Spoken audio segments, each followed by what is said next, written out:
दौड़ का सबक। एक गांव में एक बूढ़ा किसान रहता था। इसके दो बेटे थे।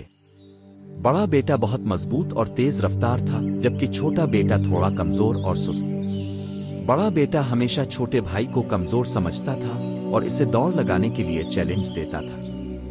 एक दिन बूढ़े किसान ने दोनों बेटों को बुलाया और कहा, बेटों मैं अब बूढ़ा हो गया हूं, अब तुम दोनों ही मेरी मदद करोगे। बड़ा बेटा खुशी खुशी तैयार हो गया, लेकिन छोटा बेटा थोड़ा हिचकिचाया। कुछ दिन बाद किसान ने एक अनोखा मुकाबला मुनक्किद किया।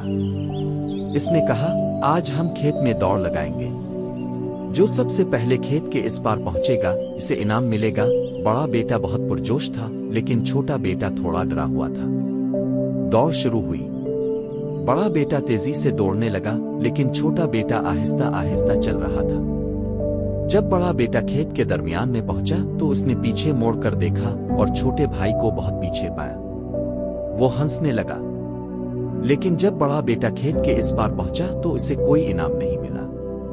वो वापस आया और छोटे भाई को एक दरख्त के नीचे बैठा हुआ पाया। छोटा भाई एक किताब पढ़ रहा था। बड़ा बेटा गुस्से में पूछा, तो यहाँ क्यों बैठा है? दौड़ तो जीतनी थी।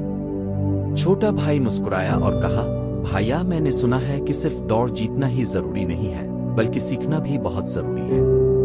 मैंने किताब पढ़कर बहुत कुछ सीखा है। बूढ़े किसान ने दौड़ से ये सब देखा।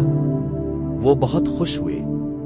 उन्होंने दोनों बेटों को बुलाया और कहा, बेटों तुम दोनों ही बहुत अच्छे हो, लेकिन छोटे बेटे ने मुझे ये सिखाया है कि जिंदगी में सिर्फ जिस्मानी ताकत ही सब कुछ नहीं होती। इल्म और अक्ल भी बहुत अहमियत रखती है।